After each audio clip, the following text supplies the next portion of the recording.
जय हिंद दोस्तों। आज की इस वीडियो में हम लोग कुछ और क्वेश्चंस को जो इलेक्ट्रिकल में पूछे जाते हैं उनको डिटेल में समझेंगे। पहला क्वेश्चन है कि सोलर सेल किस सिद्धांत पर काम करता है।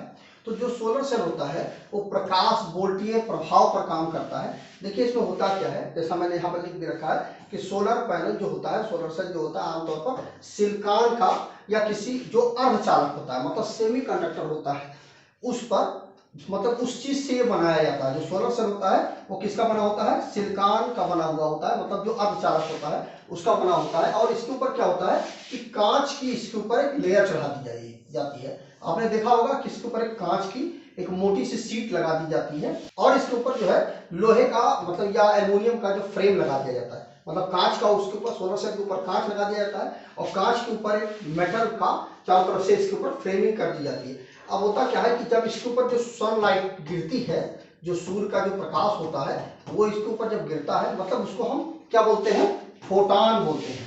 जो सूर्य का प्रकाश होता है जब इसके संपर्क में आता है तो इसमें क्या होता है, इसमें इलेक्ट्रॉन जो फ्लो होने लगते हैं।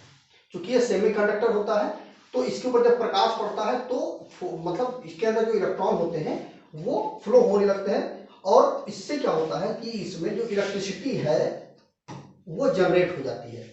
जब इसके ऊपर सूर्य का प्रकाश पड़ता है तब ही इसमें इलेक्ट्रिसिटी जनरेट होती है और नॉर्मल स्थिति में इसमें किसी भी प्रकार की कोई भी हलचल नहीं होती, कोई भी इलेक्ट्रिसिटी जनरेट नहीं होती। केवल जब सूरज का प्रकाश पड़ता है तो ये जो फोटॉन होता है उसी के माध्यम से जो इलेक्ट्रॉन होते हैं इसमें फ्लो होने लगते हैं और इससे क्या होता है कि इसमें हमें डीसी सप्लाई हमें मिल जाती है।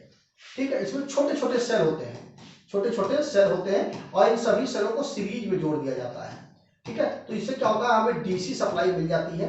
अब यह जो डीसी सप्लाई होती है इस डीसी सप्लाई को हमें इन्वर्टर में हम लेके चले जाते हैं और वह इन्वर्टर क्या करता है कि इस डीसी सप्लाई को एसी में बदल करके हमें दे देता है और इस एसी सप्लाई का हम उपयोग कर लेते हैं। कुल मिलाकर के बात ये हुई कि जब सनलाइट इस सोलर सेल के ऊपर गिरती है तो ये जो फोटॉन होता है इसके माध्यम से, ये जो सोलर लाइट होती है उसको हम फोटॉन बोलते हैं, इसके माध्यम से जब ये सोलर सेल पे गिरता है तो ये सेमीकंडक्टर जो होता है इसके अंदर इलेक्ट्रॉनों का फ्लो होने लगता है और बस वही इलेक्ट्रॉनों का फ्लो को हम डीसी वो बन जाता है, सप्लाई अपने आप डीसी करंट बन जाता है और उस डीसी का हम इन्वर्टर के माध्यम से एसी में बदल देते हैं और उसका हम उपयोग कर लेते हैं। अगला क्वेश्चन है कि किसी कॉइल का प्रतिरोध कैसे पता करते हैं। तो देखिए कोई भी कॉइल है अगर उसका प्रतिरोध आपको निकालना है तो देखिए जो नियम है, कोई जो फार्मूला है वो क्या है, I is to V upon R जो करंट के लिए होता है और V is to I into R ये वोल्टेज के लिए होता है और R is to V upon I ये रेजिस्टेंस के लिए होता है।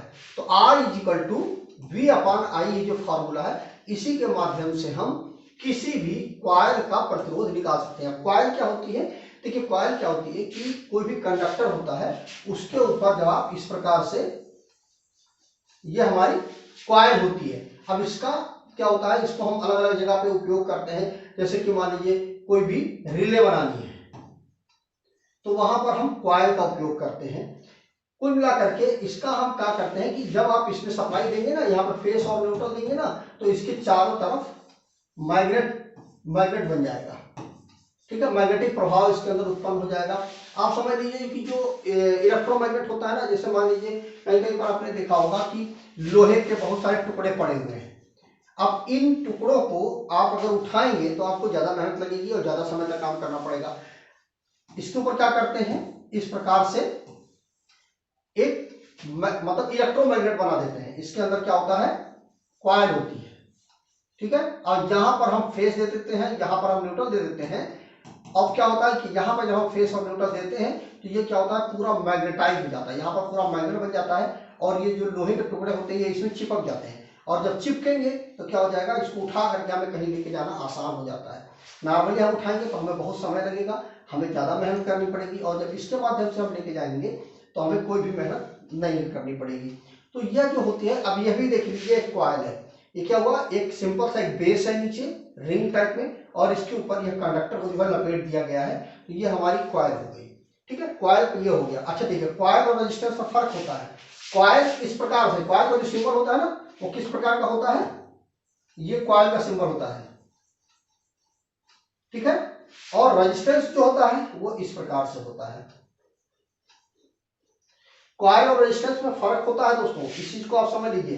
कॉइल जो होता है वह कंडक्टर से बनता है, मतलब जो चालक होता है उससे हम कॉइल बनाते हैं, लेकिन जो ये रेजिस्टेंस होता है ना, वो जैसे कि नाइक्रोम है, टंगस्टन है, ये रेजिस्टेंस होते हैं, ठीक है। तो इनमें ज्यादा रेजिस्टेंस होता है, तो उनका सिंबल इस तरह से बनाया जाता है। और जो कॉइल होती है, यह सिंपल का जो कंडक्टर होता है उससे हम कॉइल को बनाते हैं। तो कॉइल और रेजिस्टेंस दोनों में फर्क होता है, ये समझ लीजिए आप। फिर आप ये कॉइल हो गया, और इसका जो निकालने का, जो प्रतिरोध निकालने का इसका फार्मूला होता है R=V/I होता है। अगला क्वेश्चन है कि 1 जूल में कितनी कैलोरी होती है।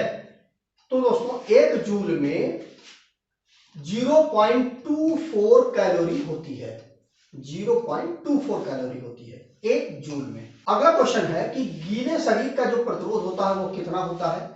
गीला शरीर मतलब शरीर के ऊपर पानी है या नमी वाली जगह पे आदमी खड़ा है, तो उसका जो प्रतिरोध होता है वो कितना होता है। तो देखिए जो गीला शरीर होता है उसका जो प्रतिरोध होता है वो 1000 ओम या उससे भी कम होता है, जो गीला शरीर का प्रतिरोध होता है। यहाँ पर मैंने लिख दिया है कि जो गीला शरीर होता है उसका प्रतिरोध 1000 ओम या इससे भी कम होता है, लेकिन जो सूखा शरीर होता है उसका 1 मेगा ओम तक उसका प्रतिरोध होता है, ठीक है। मतलब उसमें भी रेजिस्टेंस ज्यादा होता है जब सूखा शरीर होता है, लेकिन जो गीला शरीर होता है उसमें प्रतिरोध कम होता है। इसीलिए आपसे कहा जाता है कि गीले शरीर में आप इलेक्ट्रिसिटी के तार वगैरह को न छूइए, क्योंकि उसमें कंडक्टिविटी ज्यादा बढ़ जाती है, तो उसमें शॉक लगने की संभावना बहुत ज्यादा हो जाती है, क्योंकि उसमें रेजिस्टेंस जो है वह कम हो जाता है।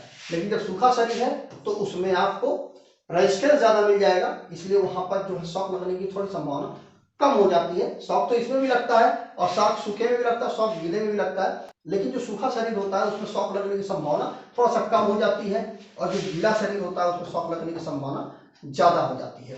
तो गीले शरीर का जो प्रतिरोध होता है वो कितना होता है, 1000 ओम या इससे भी कम होता है। अगला क्वेश्चन है कि ऊष्मा का सबसे अच्छा और विद्युत का सबसे खराब चालक क्या है। मतलब इलेक्ट्रिसिटी के लिए सबसे खराब जो कंडक्टर है वो क्या है। तो इसका जो सही आंसर होगा वो होगा अभ्रक। इसको हम, यह हमारा अभ्रक है। यह कहाँ पर सबसे ज्यादा पाया जाता है, भारत में बिहार और चेन्नई मद्रास में पाया जाता है। यह हमारा अभ्रक है, और अभ्रक जो उत्पादन है उसमें भारत जो है हमारा वह पहले स्थान पे आता है पूरे विश्व में। सबसे ज्यादा अभ्रक भारत में ही पैदा होता है।